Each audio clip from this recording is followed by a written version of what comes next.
자, 이제 저는 이제 오늘과 다음 주로 이제 베드로전서는 이제 마치도록 하겠습니다. 자, 지난주 말씀 기억나시나요? 베드로는 다가오는 불시험을 대비코자 합니다. 그래서 어디까지 가냐면 고난에 대하여 고난이 즐거울 수 있대요. 세 가지 이유를 말씀드렸죠. 첫 번째, 고난은 하나님께 영광을 돌려드릴 수 있는 기회가 되기 때문에. 하나님의 뜻을 따라가다가 찾아오는 고난이 있다면 그때는 확실한 거예요. 내가 하나님의 자녀가 맞구나. 기도하면 되겠구나. 그때 선한 결정을 해야 되겠구나. 선한 선택을 해야 되겠구나. 이거인 겁니다. 두 번째, 고난이 즐거울 수 있는 이유는 하나님이 그 고난을 통하여 우리로 선을 행하는 자로 만들어 간다는 겁니다. 제가 지난 주간에 어떤 분의 설교를 들었어요. 성함을 밝혀도 될 것 같은데, 만나 감리교회 김병삼 목사님이라고 설교를 워낙에 구수하게 잘하는 분입니다. 제가 다른 분들의 설교를 그래도 가끔 들었고, 그분의 설교도 아주 가끔 들었는데, 이제 우연찮게 설교를 들었는데, 설교 중에 자기 고백을 한 가지를 하시더라고요. 그분 교회가 이제 굉장히 큰 대형 교회예요. 감리교회에서 아마 세 손가락 안에 드는 정도의 아주 큰 몇만 명의 교회 정도 될 겁니다. 제가 알기로는. 설교를 잘하세요. 아주 구수하고 이렇게 머리가 벗겨지셔가지고 인상이 좋으신 분이십니다. 근데 이제 대형 교회 목사님이니까 저 잘 몰랐죠. 그분의 인생에 대하여.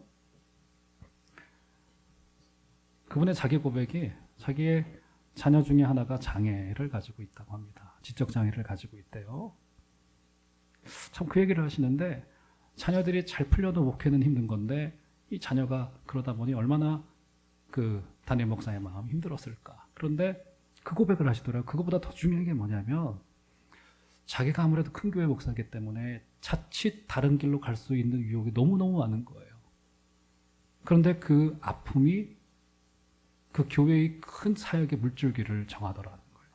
좀 더 낮은 것으로, 좀 더 낮은 자에게 아무리 큰 교회의 담임 목사를 하더라도 자기 자녀가 그러다 보니까 늘 마음이 낮아지게 되고, 그러니까 오늘 선을 행하도록 만든다는 게 그런 정도의 의미인 것 같아요. 고난이 우리를 그렇게 만들어 간다고요. 두 번째, 그래서 고난이 즐거울 수 있는 이유고요. 세 번째, 그래서 우리는 하나님만을 의지할 방법을 고난을 통해 배우게 됩니다. 여러분, 하나님을 의지하는 것도 배우고 훈련해야 됩니다. 근데 고난이 우리를 그것을 때로 훈련시켜요. 그렇구나. 결국 그 싸움이에요. 내가 하나님 앞에만 서는가, 그렇지 않은가.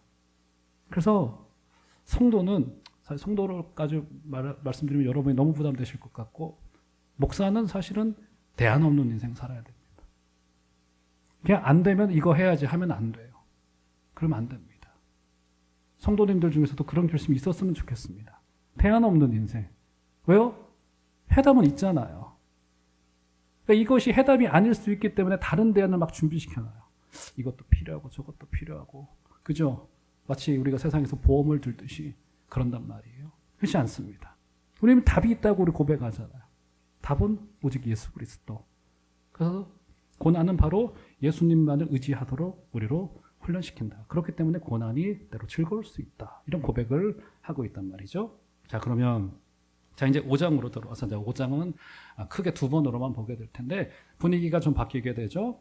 자, 이제 베드로는 편지를 마무리하기를 원합니다. 자, 고난을 겪고 있는, 또 겪게 될 성도들을 도와야 될 교회의 지도자들이 이제 오늘 본문을 통하여서는요, 어떤 목적과 어떤 자세로 성도들을 대해야 되는지에 대한 이야기를 오늘 주게 됩니다.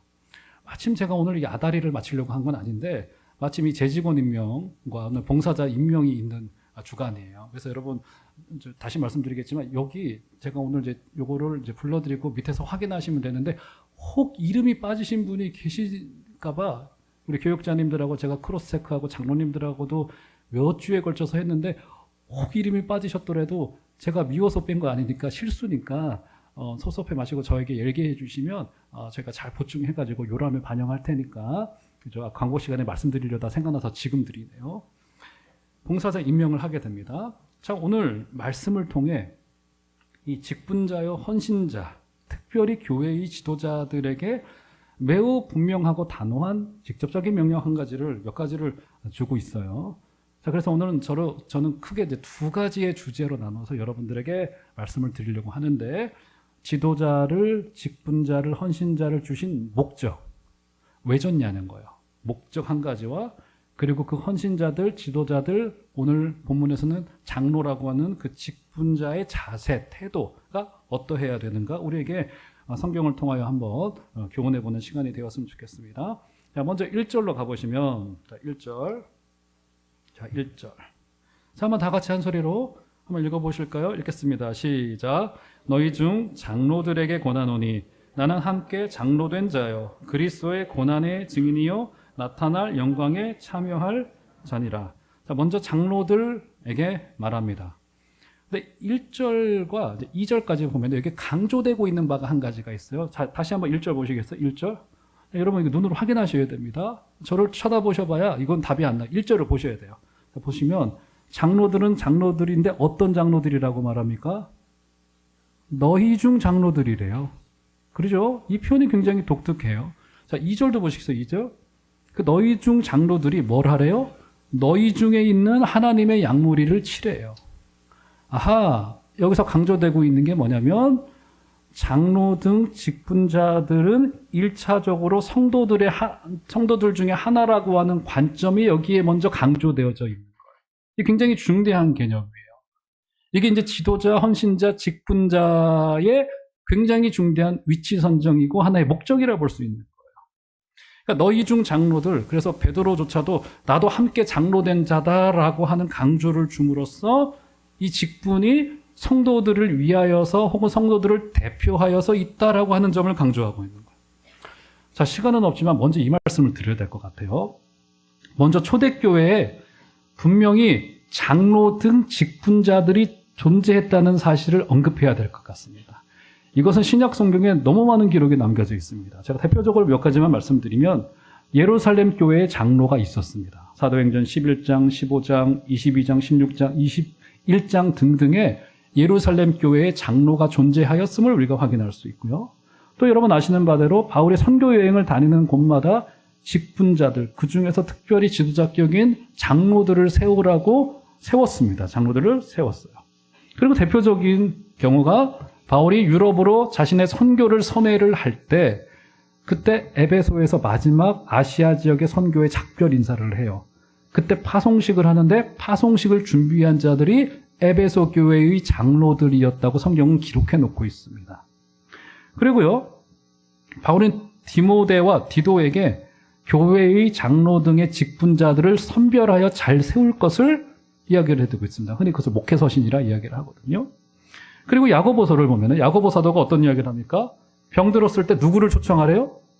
장로를 초청하여서 장로는 그들을 위하여 기름을 바르고, 즉 약을 발라주라는 이야기. 그때는 피부병이 많았기 때문에 기름을 바르고 그들을 위하여 기도해 줄 것을 이야기를 해주고 있습니다. 그러니까 신약 성경 곳곳에 직분자들이 있었음을 확인하고 있는 거예요.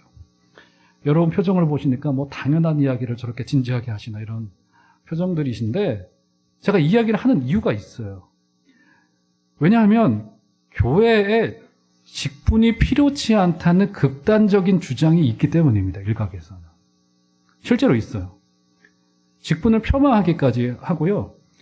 그래서 어디까지 가냐면 사실은 외형적인 교회 조직 자체가, 특별히 지교회, 지역교회라고 부르잖아요. 필요 없다라고 하는, 사실은 이단이 우리 교회도 한 100여 년 전쯤에 성행했었습니다. 흔히 이제 무교회주의라고 불러요. 저는 그분들을 이제 우리 교단에서는 사실은 거의 이제 이단으로 정죄를 했는데, 저는 개인적으로 이단이라고까지는 보고 싶지 않아요. 왜냐하면 그들이 주님에 대한 충성도는 굉장히 높아요. 그런데 조직된 교회가 필요 없다고 했던 거예요. 당연히 직분자도 필요 없는 거예요. 사실 지금도 일각에서는 이런 주장이 있는데 그런 주장이 굉장히 매력적으로 들려요. 뭐 목사 뭐 필요 있어 뭐, 우리 다 말씀을 담당하는 자인데, 저도 개인적으로는 평신도 성도님들도 설교할 수 있다고 봐요. 지금 선교지에서는 다 설교합니다. 평신도 선교사들 다 설교해요. 어쩔 수 없는 거예요. 원칙대로 한다면 하지 말아야 되죠. 한단 말이에요. 그죠? 근데 이게 이제 직분을 부인하는 자리까지 가는 것은 잘못된 거예요. 자, 오늘 이제 그 이야기를 드리는 주제는 아니니까 넘어가도록 하겠고, 다음에 기회가 있을 때 한 번 더 말씀을 드리겠습니다만, 어쨌든 오늘 본문의 강조점 한 가지는 분명한데 너희 중 장로들, 너희 중 양무리를 쳐라라고 하는 말에서 이 직분자가 성도들 중에 하나라고 하는 관점이 강조된 거구나라고 알 수 있는 거예요. 자, 여러분들께 이런 질문 좀 드려볼게요. 성경에 목사도 등장하고 감독도 있죠. 오늘 본문에 장로도 있습니다. 제가 한번 여러분들께 한번 여쭤볼게요. 목사, 감독, 여러분 감독 직분 아세요? 감독이 뭡니까? 감독? 주로 감리교회에 감독이 있습니다. 감독. 우리 은행 감독하면 우리 장로교인들은 야구 감독, 축구 감독 이거밖에는 잘 몰라요. 여러분 이거 제 여담이지만 이제 우리 교회도 이제 운동하는 우리 젊은 친구들 사실 있는데 지난주 K리그에서 큰일이 한 가지가 났어요. K리그의 전통의 명가였던 수원 삼성이 2부 리그로 떨어져가지고 K리그 난리 났어요. 별 감흥 없으시지만 전 좀 관심 있게 봤는데 근데 그 분석을 해놓은 영상들이 있는데 그걸 볼 게 있어요. 이 프런트가 어떤 잘못을 했고 그래가지고 지금 감독 대행으로 염기훈이라고 하는 국가대표를 섰던 그 레전드 선수를 앞에 내세워서 그를 총알바지로 만들어 쓸데없는 얘기 제가 하고 있는 겁니다 지금. 어쨌든 지금 축구 감독인 거예요. 근데 이 감독이 아니에요. 감리교는 감독이 있습니다. 감리교 거쳐서 우리 교회 오신 분들 아마 소수 계실 텐데 솔직히 이야기를 하면 감독이 목사보다 높다는 의식을 갖고 있는 거예요. 그래서 그 교단에서 감독이 된다고 하는 것은 엄청난 영광으로 봐요. 감독이 된다는 것은. 그런데 아무리 성경을 뒤져보더라도 그래서 결론을 내리기를 사실은 장로, 목사, 감독이라고 하는 이 직분이 이제 성경에서 등장하고 있는 것과 현대적인 개념이 약간은 다르지만 혼용이 되어지고 있어요. 그러니까 저를 감독이라 부를 수 있는 거예요. 목사라고도 부를 수 있는 거고. 주로 우리는 칼빈에 따라서 목사라고 부른 거예요. 칼빈은 그래서 이 문제를 어떻게 현대적인 개념으로서 어떻게 정리를 했냐면 목사인 저와 같은 사람은 강도라고 하는 것을 말씀을 전하는 것을 강도라고 합니다. 강도와 치리는 흔히 지금 말로 목양이에요. 양떼를 친다는 거예요. 강도와 치리를 담당한다는 의미에서 목사라고 부른 거고요. 현대적인 의미에서 지금 우리 장로님들은 주로 치리, 목양, 성도들을 돌보고 신방한다는 의미에서 장로라고 부르기 시작했고 칼빈이 이제 그렇게 하는 게 좋겠다라고 정리를 했고 장로교의 시초가 되었던 칼빈을 따라서 우리 교단도 그렇게 따르고 있는 거예요. 그러니까 지금 장로, 감독, 목사 중에 누가 제일 세고 누가 제일 높아요? 이런 질문을 우리가 던질 수 있는데 그런 게 없다는 거예요. 사실은 직능과 기능에 따라서 그 사람들에게 일하라고 준 것이 이것을 우리는 직분이라 부르는 겁니다. 직분이라 부르는 거예요. 직분자가 맞아요. 이게 직분이지 신분이 아니라는 겁니다. 이게 굉장히 중대한 너희 중에 장로들이라고 하는 관점 속에 담겨져 있는 굉장히 중대한 내용인 거란 말이죠. 자, 그러면 이 지도자 등 장로 등 목사 등을 직분자를 왜 주셨나? 자, 2절 보실까요? 자, 2절. 자, 2절 보시면 한번 다 같이 이것도 읽어보도록 하겠습니다. 시작. 너희 중에 있는 하나님의 양무리를 치되 억지로 하지 말고 하나님의 뜻을 따라 자원함으로 하며 더러운 이득을 위하여 하지 말고 기꺼이 하며. 네, 여기 직분자, 장로 등 직분자가 주어진 이유가 분명히 등장하네요. 너희 중 장로들은 너희 중에 있는 하나님의 양무리를 어떻게 하라고요? 양무리를 치래요. 양무리를 치라는 게 무슨 말일까요? 양무리를 때리라는 얘기일까요? 무슨 말이에요? 여러분 예전에 실제로 담임 목사님들 중에 성도님들 엎드려 뻗쳐 있었습니다. 있었어요. 그리고 지금도 극히 소수의 교회지만 부교육자님들 중에 조인트 맞는 교회가 있어요. 합니다. 이거 있습니다. 이거 아주 소수 교회가 남아 있어요. 그 논리는 뭐냐면 담임 목사가 교회의 아버지니까 아버지가 배 좀 들어야지 이거예요. 이겁니다, 여러분. 이 치다라고 하는 말이 그런 말일까요? 그게 아니죠. 치다라고 하는 말은 목양하다, 그러니까 목자가 양떼를 치다라고 할 때 그 치다예요.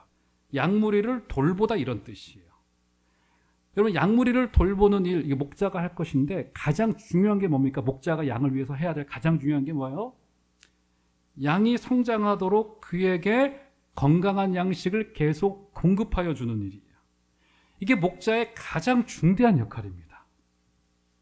그러니까 교회의 지도자, 직분자는 이 사람이 건강하게 살찌고 풍성해질 수 있도록 직접 말씀을 먹이거나 아니면 말씀을 먹을 수 있는 환경을 조성해 줘야 됩니다. 이게 굉장히 중대한 역할인 거예요. 그러니까 이 일을 억지로 함이 아니라 자원함으로 하라고 하는 이유는 이 일이 바로 생명을 살리는 일이라고 하는 뜻을 품고 있는 거예요. 억지로 해서 될 일이 아니에요. 그러니까 공장에서 규격을 맞추어서 제품을 하나 둘씩 찍어내듯이 찍어낼 수만 있다라고 한다면 좋겠어요. 여기도 지금 100여 명 이상이 앉아 계신단 말이에요. 그러면 100여 개 이상의 200명 가까운 분들의 200개의 인생의 사연들이 다 있는 거예요. 그래서 교회가 막 내규에 맞추어서 제1조 2랑 해서 그거대로 사람이 살려내지고 해지면 저도 편하겠어요. 근데 그렇게 되지가 않아요, 이게. 그죠? 그래서 억지로 하지 말고 자원함으로 하라고 하는 이유가 바로 여기에 있는 거예요, 여기. 근데 교회의 본질, 장로의 본질, 직분자의 본질은 영의 양식을 양무리에게 먹이는 데 있어요. 양에게 질 좋은 꼴을 먹여야지만이 성장하고 견고해질 수 있단 말이에요. 제가 한번 예를 들어 볼게요. 병원에 갔습니다. 의사를 만나요. 의사 옆에 앉았더니 의사가 친절하고 잘생겼어요. 거의 장동건이에요. 화장실 어디로 가야 됩니까? 물어보면 문 밖으로 나가셔서 오른쪽으로 가셔서 또 오른쪽, 불편하시죠? 제가 동행해 드릴게요 하면서 막 화장실 앞에까지 막 소변기 앞에 모셔다 드리는 친절함을 가지고 있는데 이분이 메스를 들면은 이상한 데를 째기 시작을 해요. 이거 여러분 이제 오해하지, 걱정하지 말고 들으세요. 제가 이제 한 두세 달 전쯤에 제가 병원 갈 일이 아주 사소한 일로 병원을 가서 피를 뽑을 일이 좀 있었습니다. 실제로 제가 겪은 일인데요. 두 번을 피를 뽑았는데 첫 번째 가서 피를 뽑는데 그 앞에 계신 간호사께서 사람이 그냥 시큰둥 하시더라고요. 앉으세요 하더니 팔 걷으세요 하더니 쑥쑥쑥쑥 뭐를 팔에 감더니 제가 알게 모르게 그냥 주사바늘을 쿡 꼽더니 다 됐어요. 네, 따끔했어요. 다 됐어요. 가세요. 그러시더라고요. 그래서 저 왔죠. 별 생각 없이. 그리고 한 달쯤 지났을까요? 다시 이제 또 같은 병원에서 피를 뽑을 일이 있었는데 다른 간호사셨습니다. 그 간호사께서 조금만 기다려주세요. 옷은 요 정도까지만 걷으셔도 되고요. 자, 제가 이제 팔을 좀 묶을게요. 친절하게 알려주세요. 굉장히 생긋생긋 웃으시면서 이제 주사 놓겠습니다. 주사 바늘이 들어가는데 들어갈 때 딱 알았어. 너무 아프다 이게. 너무너무 아픈 거예요 이게. 근데 제가 또 남자니까 남자들이 표를 잘 안 내거든요. 자존심이 있으니까. 너무나 또 피 뽑는데 좀 시간이 걸리는데 이게 무슨 100만 년처럼 걸리는 거예요. 이게 뽑는데. 그리고 나서 피를 다 뽑았는데 아니나 다를까 피가 멈추질 않는 거예요. 병원에서 한 5분 정도 이상 앉아있다가 지혈을 하고 돌아갔더니 일주일 내내 멍들어가지고 왼팔이 굉장히 아팠던 기억이 납니다. 여러분 이거예요. 의사나 간호사는 정확히 진단을 해서 메스를 들어서 거기를 째는 역할을 해야 돼요. 그래서 바울이 그런 기도 부탁을 했습니다. 자, 골로새서 4장 3절을 좀 올려줘 보시면 바울도 비슷한 마음을 품었던 것 같아요. 다 같이 한번 읽어보도록 하겠습니다. 시작. 또한 우리를 위하여 기도하되 하나님이 전도할 문을 우리에게 열어주사 그리스도의 비밀을 말하게 하시기를 구하라. 내가 이 일 때문에 매임을 당하였노라. 이게 바울의 골로새 교회를 향한 기도 부탁이었어요. 제발 나를 위하여 기도해 줄 때 나의 전도를 통하여서 사람들의 마음 문이 열렸으면 좋겠다. 비밀을 잘 말했으면 좋겠다. 이 비밀을 성도님들이 잘 이해하셨으면 좋겠다. 이제 그 부탁을 했던 거라고요. 바른 말씀을 전할 수 있도록 은혜를 허락하여 주시옵소서.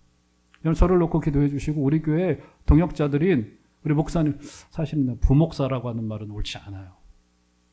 옳지 않습니다. 그냥 목사님들이에요. 뭔가 부 하면은 반 정도 목사가 됐다는 느낌이고 뭐 이제 행정적으로는 제가 이해가 됩니다만 우리 그랬잖아요. 부목사님하고 여전사님이 신방을 가면 목사님이 신방 안 왔어 이렇게 말하시는 분들 과거 계셨단 말이에요. 목사님이 신방 갔는데 그런단 말이에요. 그죠? 여러분 아시겠지만 우리 목회자들이 굉장히 허술한 부분이 많습니다. 왜냐하면 주로 교회 안에 있죠. 저 같은 경우는 20대 초반에 소명받아가지고 신학교 갔단 말이에요. 그래서 건강한 목회자가 준비되는 것은 목회자 개인의 노력도 굉장히 필요한 부분이 있겠으나 우리 교회 성도들께서 함께 도와주셔야 될 영역이 저 지금까지도 마찬가지예요. 여러분들이 인내해 주시고 기도해 주시고 또 지지해 주시고 하는 그 기간에 그 인내가 필요해요. 심지어 바울도 자기를 위하여서조차도 그렇게 부탁을 하였어요. 그죠? 그래서 최고의 본질은 양떼에게 꼴을 먹이거나 꼴을 먹일 수 있는 환경을 조성해 주는 것이 장로 등 직분자들의 이제 오늘 세워질 재직들의 가장 중요한 덕목인 겁니다. 이게 여러분 오랫동안 시험 든 교회, 꼴을 먹지 못한 교회 특징 두 가지가 등장합니다. 그게 뭔지 아세요? 첫 번째는 마음이 사나워져요. 여러분 우리 밥 못 먹으면 어떻게 됩니까? 기분이 안 좋아요. 기분이 안 좋습니다. 사나워집니다. 영의 양식이 들어오지 않으면 아무래도 사나워져요. 또 두 번째는 뭐냐면 밖으로 돌게 되어져 있습니다. 집밥이 없다 보니까 밖에 나가서 밥을 먹기 시작을 해요. 막 이상한 기도원에 올라갑니다. 은혜 받았다고 해요. 가가지고 막 이상한 말씀에 다 아멘하고 돌아온단 말이에요. 그래서 교회를 어렵게 하는 경우들이 왕왕 있는데, 그렇죠? 그래서 뭡니까?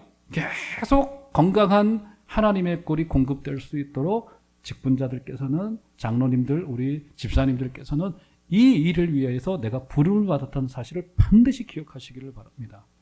그림 하나 보시죠. 시간이 없더라도 이 그림을 보셔야 될 것 같아요. 자, 이 그림은요, 마르틴 루터가 종교개혁을 16세기에 일으킬 때 그의 동역자이면서 화가였던 그 유명한 루카스 크라나흐라고 하는 화가가 그린 아주 대표적인 종교개혁을 상징하고 있는 그림 중에 하나입니다. 지금도 저 그림은 비텐베르그 성당 뒤편, 재단 뒤편에 그림이 게시되어져 있다고 알려져 있어요. 제가 설명을 잠깐 해드리면, 여러분 보시기에 오른쪽에 마르틴 루터가 예전에는 설교단이 저렇게 생겼었습니다. 여러분, 설교단 저렇게 생겼었어요. 굉장히 담백했습니다. 예전 걸 보면은. 자, 여기 보면은 루터가 오른손을 들어서 손가락을 뻗치고 설교하고 있고, 왼손은 펴진 성경책 위에 올려져 있어요. 그렇죠? 이게 보이시죠? 그림 여러분 잘 보이시나 모르겠네요. 잘 보이실 겁니다. 그리고 여러분 보시기에 왼쪽에 회중들이 있는데, 회중들의 눈이 잘 보이시지는 않겠지만 나중에 그림을 자세히 찾아보세요. 회중의 눈이 쳐다보고 있는데 가운데 있는 그리스도, 십자가에 달리신 그리스도를 쳐다보고 있어요. 그런데 지금 어때요? 바로 그 시선은 또 루터를 향하기도 해요. 그러니까 지금 어떤 것을 지금 상징하여 보여주고 있냐면, 양떼의 꼴을 담당한 저와 같은 설교자는 회중들이 저를 쳐다보시죠. 때로는 저를 존경하기도 하시고 저렇게 참 지극한 기도에 부탁을 해주시기도 하시고 사랑을 보내주신단 말이에요. 그런데 사실은 굉장히 중요한 것은 시선이 물리적으로는 설교자를 바라보는 것 같지만 사실 그 앞에 그리스도를 바라보도록 설교자는 손가락질한 이분을 바라보란 말이에요. 이분을. 이게 바로 설교자의 양떼 꼴을 먹이는 굉장히 중대한 역할인 겁니다. 그래서 더러운 이득을 위하여 하지 말고 기꺼이 섬기라 라고 했던 이유가 바로 여기에 있어요. 다시 한번 본문으로 한번 되돌아가 보시겠어요? 2절을 보시면, 양머리를 치되 억지로 하지 말고 하나님의 뜻을 따라 자원함으로 하며 더러운 이득을 위하여 하지 말고 기꺼이 하라. 그러니까 더러운 이익을 위해서, 그러니까 이 부분에 대하여 우리 백석대학교 최홍상 교수께서는 이 부분을 이렇게 번역을 하셨더라고요. 더러운 이익을 얻기 위해서가 아니라 오직 열정을 갖고 목양하십시오. 당시도 지금처럼 전문 사역자들이 있었습니다. 설교와 목양에 온 삶을 다 드렸던 교육자들이 있었고, 교회가 그들의 생활비를 뒷받침했어요. 그러니까 지금 이 말은 뭐냐면, 뒤집어 말하면 열정으로 목양하지 않으면 그 이득이 더러운 것이 될 수 있다는 거예요. 그렇죠? 그럼 미가서를 한번 좀 올려보실까요? 미가서 3장 5절과 6절을 읽어보시면, 자, 이런 미가 시대 때 이런 일들이 있었던 것 같아요. 보시면, 내 백성을 유혹하는 선지자들은 이에 물 것이 있으면 평강을 외치나 그 입에 무엇을 채워주지 아니하는 자에게는 전쟁을 준비하는도다. 이런 선지자에 대하여 여호와께서 이르시되, 그러므로 너희가 밤을 만나리니 이상을 보지 못할 것이요 어둠을 만나리니 점치지 못하리라 하셨나니 이 선지자 위에는 해가 져서 낮이 캄캄할 것이라. 이게 무슨 말입니까? 미가 시대의 선지자들에게도 이에 물 것이 뭐예요? 그러니까 뭔가 먹을 것을 준다 이거예요. 뭔가 이에 물 것을 주면은 당신이 에게 평강이 있겠습니다. 당신이 복을 받을 만하군요. 이렇게 설교했다는 거예요. 근데 뭔가를 주질 않아요? 그러면 좋은 일이 있겠습니까? 이렇게 해서 복 받을 수 있겠어요? 이런 식의 지금 평가가 있었다는 거예요. 그런 선지자는 뭘 만난대요? 밤을 만나요. 이건 선지자에게 저주예요. 말씀을 담당하는 선지자에게는 저주였던 거예요. 그러니까 결국 어떻게 된다는 겁니까? 말씀이 열려지지 않으니 세상 철학이나 재미를 위한 말씀으로 나의 만족을 위한 세상 철학으로 남게 되는 경우들이 너무나도 많은 일이 구약시대나 신약시대 때 있었고 베드로도 그것을 경계하고 있더라고 하는 겁니다. 그래서 이런 태도를 또한 요구합니다. 자, 3절. 자, 마지막 결론점으로 가보시죠. 3절 보시면 3절. 자, 한번 3절 다 같이 읽겠습니다. 시작. 맡은 자들에게 주장하는 자세를 하지 말고 양무리에 본이 되라. 그래서 맡은 자들에게 주장하는 자세를 하지 말라고 이야기를 합니다. 자, 여기서 주장하는 이라고 하는 이 동사의 번역이 사실 다소 좀 약하게 됐습니다. 자, 여기 이제 이 본문에서 등장하는 주장하다라고 하는 동사가 다른 본문에서도 등장하는데 그 본문을 좀 볼까요? 마가복음 10장 42절을 좀 올려줘 보시면 자, 똑같은 표현 한 가지가 등장합니다. 예수께서 불러다가 이르시되 이방인의 집권자들이 그들을 임의로 주관하고 그 고관들이 그들에게 권세를 부리는 줄을 너희가 알거니와 했을 때 우리 주님께서 제자들에게 이방인의 집권자들을 본받지 말라고 했습니다. 근데 여기에 그들을 주관하고 그들에게 권세를 부린다라고 했을 때 이 표현이 동일한 표현이에요. 그래서 여기서는 맡은 자들에게 주장하는 자세라고 하면 뭔가 좀 약해요, 뉘앙스가. 그러니까 맡은 자들에게 군림하는 자세를 하지 말고 번역할 것을 제안을 합니다. 군림하지 말라는. 그러니까 이 부분을 해석을 할 때 구르뎀이라고 하는 교수께서는 이것이 권위의 과도한 남용을 지적하는 뉘앙스라고 표현을 하고 있습니다. 권위의 과도한 남용이라고 하는 거예요. 그래서 저는 이 부분에 대하여 저의 언어로 말하기보다는 구르뎀 교수의 인용을 제가 직접 가지고 왔는데 제가 그대로 좀 읽어드릴게요. 자, 3절을 설명하면서 이런 설명을 덧붙였습니다. 장로들이 위협, 감정적 압박, 힘의 과시, 혹은 일반적으로 교회 내의 정치적 힘의 사용으로 다스리지 말아야 하며 오직 언제든지 가능한 모범의 힘으로 양무리를 쳐야 한다고 시사한다. 이게 3절의 내용이라는 거예요. 그래서 주장하는 자세, 군림하는 자세를 지향하고 양무리에 뭐가 되라고 이야기를 했어. 오늘 본문의 제목과도 같이 본이 되라고 제안을 했던 거예요. 이 말은 쉽게 말해서 그 모습 그대로 카피되고 있다 그거예요. 샘플이 되라, 본이 되라 그 말은. 이거 굉장히 묘한 겁니다. 묘하고도 두려운 거예요. 이런 고난의 때 지도자가 왜 중요합니까? 왜 필요해요? 왜 필요한 겁니까, 여러분? 그 지도자가 탁월하기 때문에요? 아니에요. 왜 중요합니까, 지도자가? 그 지도자를 닮을 것이기 때문이에요.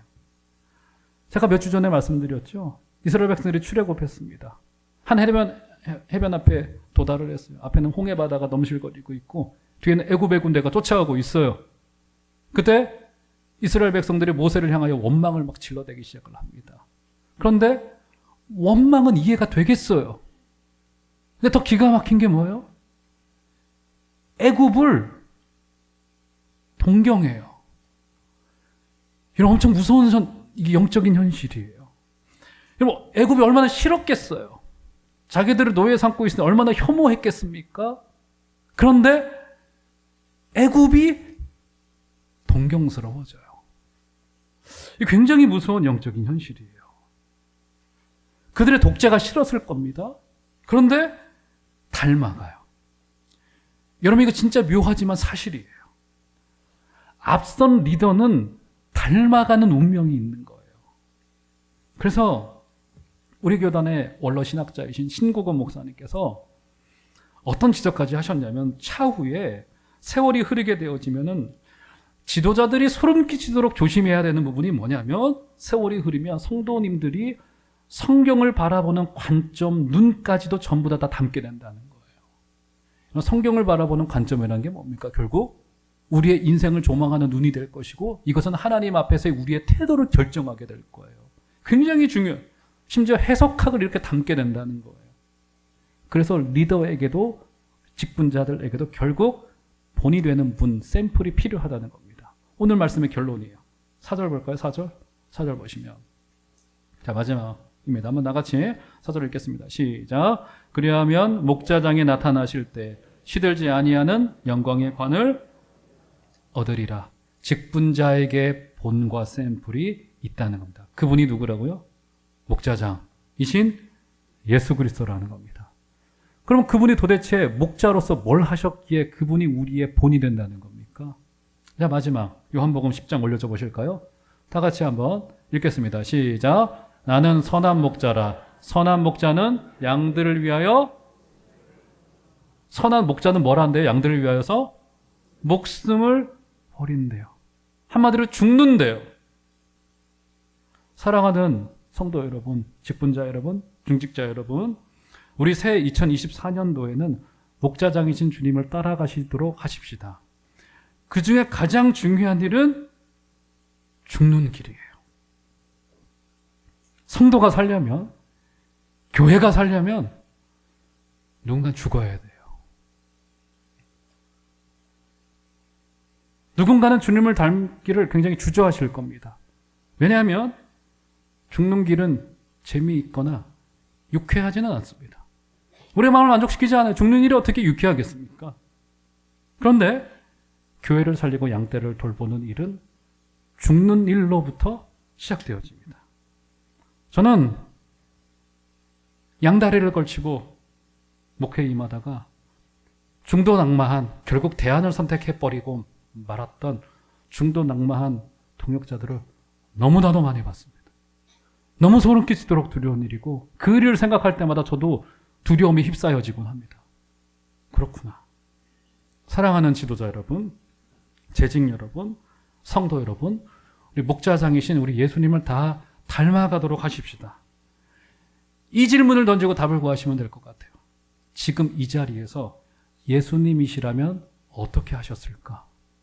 이 질문을 던져보시고 답을 구하시면 대체로 답이 나오시리라 생각이 되어집니다. 십자가로 죽는 길을 가게 되면 영광의 관이 약속되어져 있습니다. 그것을 기억하시고 오늘 이제 곧 재직원 임명을 하게 되실 텐데, 아버지, 주께서 우리의 인생을 붙잡아 주시옵소서. 목자장이신 예수님을 따라가도록 은혜를 허락하여 주시옵소서. 기도하시고 헌신하게 되어지시는 복된 여러분들 다 되어주시기를 주의 이름으로 축원합니다.